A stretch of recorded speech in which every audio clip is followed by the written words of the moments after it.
This is the news. We deal in facts. And what I'm about to tell you is a fact.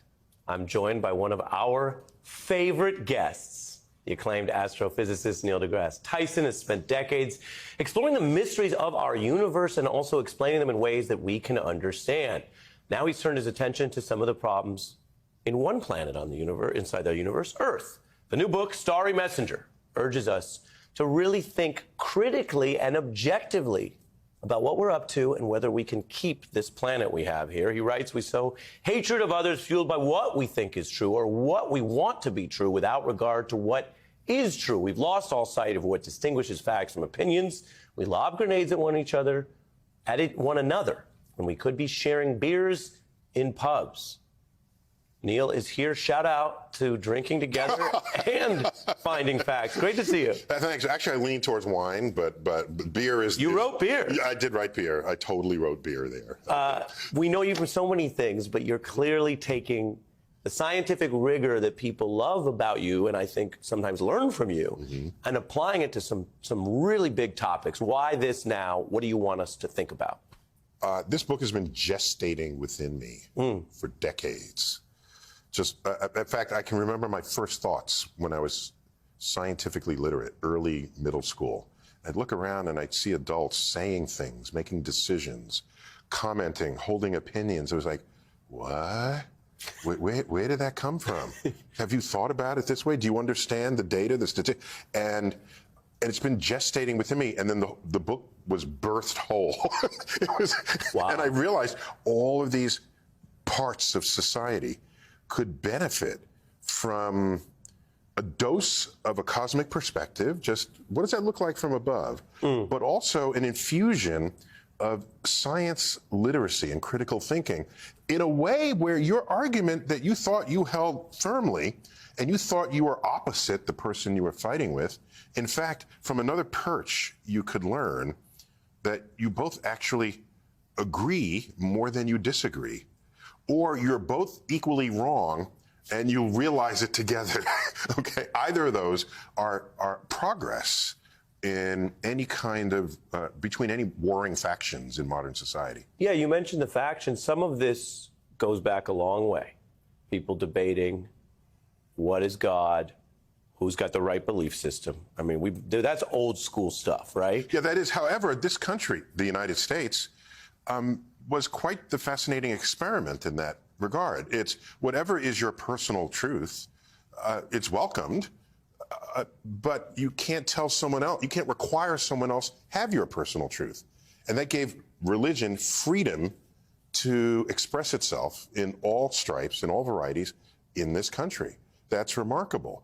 And so, but that's a particular kind of truth. In the chapter Truth and Beauty, I go into this in great detail, but I had to split the word truth into three parts because there are many people who, especially religions, they really attach themselves to the word truth, and I don't want to take that away from them. So there's a personal truth. Is Jesus your savior? Is Abraham your, in your lineage? Is Muhammad your last savior? Are your ancestors watching you? These are cherished beliefs, and it works provided that if you have that belief, you don't then rise to power over laws and legislation and have those laws and legislation force others into that same belief system. So the pluralistic feature of this country, I think, is something that can and should be cherished. So how does science distinguish? Oh, wait, slip in a political truth. You know what that is? What's that? It's what becomes true simply because it got repeated so many times. Our brain has this failure mode. Well, we think it's a success mode where you hear something so many times, your brain says, must be true. Well, yeah, repetition is a big part of campaign. It's the foundation of all. What did Hitler do with the? What's the term there? Where you believe this, and I'm going to print this, and it's not propaganda. Thank you. Sure. Thank you. Thank you for helping me. You asked the question, but you asked me the question, what did Hitler do? And I was like, well, a lot. Well, which thing? A lot. So repetition is a foundation of propaganda. But the scientific truth is what you establish to be true through experiment, observations, repeated, verified. And when that is done, it is true whether or not you believe in it.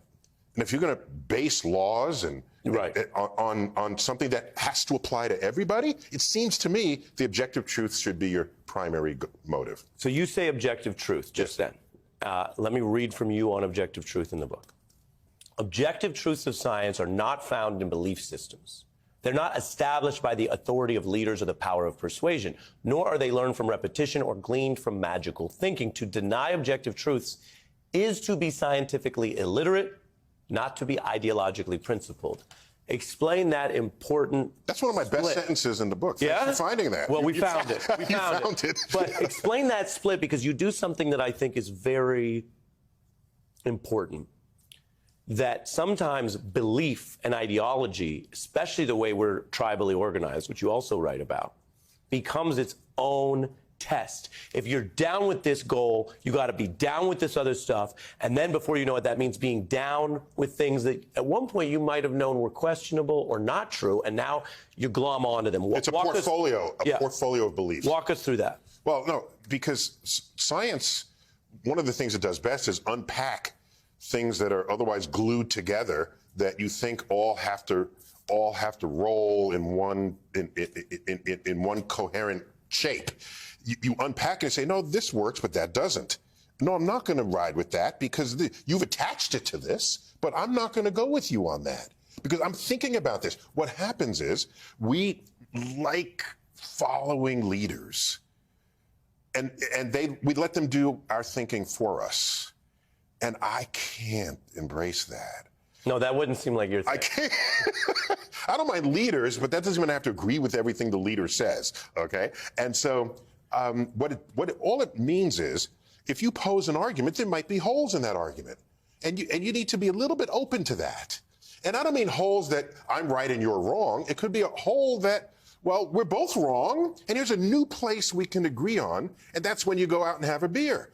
There's an unwritten ethos between two scientists in an argument. And that unwritten ethos is either I'm right and you're wrong, or you're right and I'm wrong, or we're both wrong. We know that in advance. So we're not fighting to the death. You fight to the point where you say, you know, this extra bit of data will help decide which of these worldviews is correct. And can I join you in that? I'm guessing that with scientists, if they acknowledge that error rates exist and vary, but virtually no humans or systems have 100% accuracy, sooner or later, they will be on the wrong side of an empirical debate. Well, so, I mean, you have to understand how science works, and that's not taught in school. It's taught, you know how it's taught in school? Here's a book, and the vocabulary words are in boldface in the chapter. Right. Memorize those, and you test it, and then you move on. Where do you learn what science is and how and why it works and why you can trust it and what it means to trust it? What do you have to do to get to the point where you can believe what the scientist says and not the person who wishfully thinks something is different? So I have a big question for you, because you tackle ethics, and there are different competing systems of ethics. Historically on Earth, many of them have involved some appeal to a higher power. Yes. This power or this God creates this ethics. Are there ethics in the non-human rest of the galaxy? I don't know.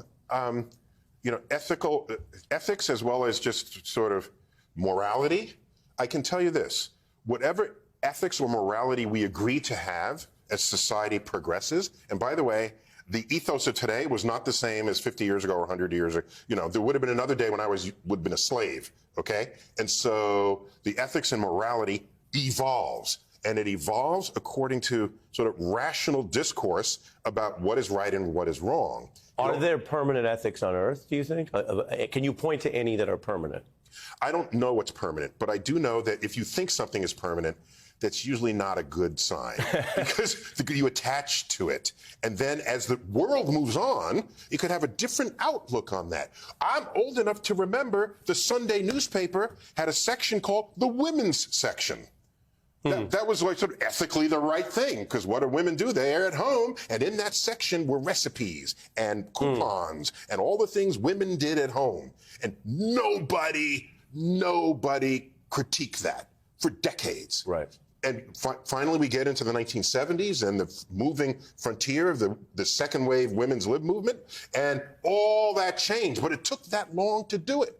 You needed an entire civil rights movement to happen first, and then everyone said, "Well, how about the women?" And that, I will not accept something as eternally true, given that we continue to mature in this world. And this treatise is an attempt to show you how your most cherished feelings, maybe there's holes in them, but you kind of have to be open to that a little. And I try to be playful in ways, just so that you're not thinking this. I'm not lecturing at you here.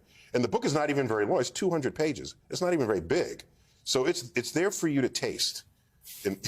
So before I lose you, because I want to jump around to the book, I was just pulling up. Please, I'm doing too much talking here. Go. No, you're here to talk.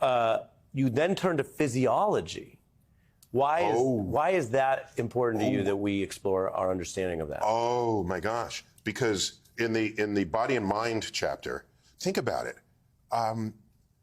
We judge what is normal and what is not. And what does that even mean? Is normal just the average? Is a normal person?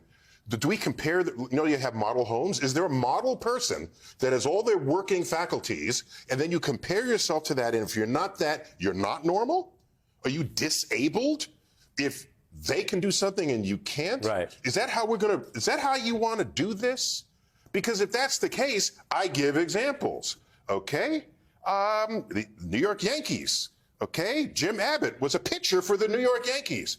He threw a no-hitter for the New York Yankees. Oh, by the way, he only has one hand. Okay? He has Fire. How do you do this, right? I mean, that's pretty great. Okay. And there's another person who's a champion archer. Okay. A champion archer can shoot arrows both better than nearly everyone on earth. He was born without arms. Am I going to say that he's disabled because I have arms and he doesn't? No, I'm not going to do that. You can't make me do that, because we're all who we are, and you work with the hand. Are you disabled because you can't do math? Okay, is that how we're going to think about it? How'd you know I was bad at math? You had a feeling. I am. You just knew it. You look like you're bad at math. If I can't draw, am I disabled because I'm not an artist? So there's a whole analysis of how we define what is normal and what is not. And the reason why an astrophysicist is telling you about this is because we have the entire universe that we classify. If there's a star, is it odd? Is it average? Is it this? How do we lay them out? How do we think about them? That goes to the final question. Yes. We are living in a time of unparalleled technological advancement, and yet we're saddled by all of this misinformation and stupidity. We're seeing more of the galaxy, I believe, tell me if I'm wrong, than we've ever seen in previous generations. You write, ranked by distance, sight is very important. The farthest thing visible to the human eye is a twin of our own Milky Way, the Andromeda. Andromeda. The Andromeda. See, I knew I'd need help. The Andromeda Galaxy. Named for the woman saved by Perseus in Greek legend. Yeah. Andromeda. Well, there's a J. Cole song, She Don't Want to Be Saved, but that's for another time. She was about to be consumed by the Kraken, so I think she wanted to be saved. And you write, it sits 2 million light years away, far beyond the stars of the night sky.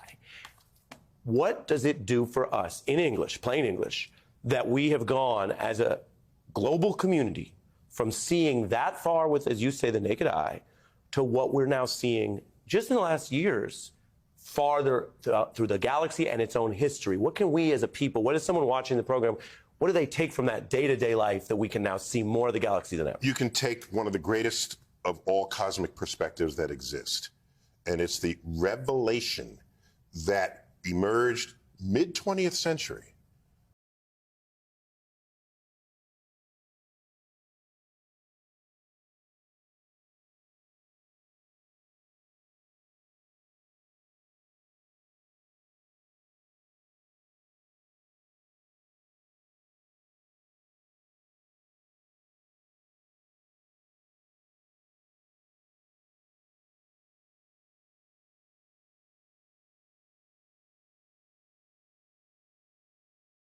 That is a gift of modern astrophysics to civilization that borders on the spiritual.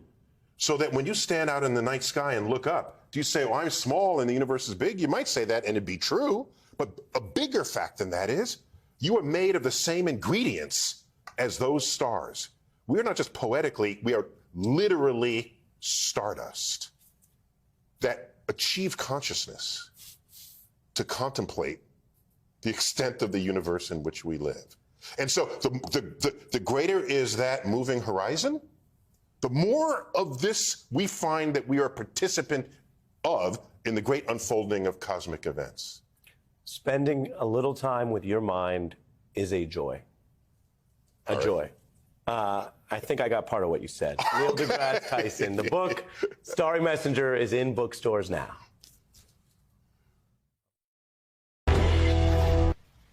Hey, I'm Ari Melber. Thanks for watching The Beat. I wanted to let you know I'm writing a foreword to the January 6th committee's full report, which is coming out soon from HarperCollins. You can go pre-order the book right now, and it'll come to you first when the report comes out in the fall or whenever the government releases it. Just search Melber Jan 6th on Amazon or your favorite independent book site and click pre-order. You'll be the first to get both the report and my new piece on the coup conspiracy. You can also go to melberbook.com and order it there.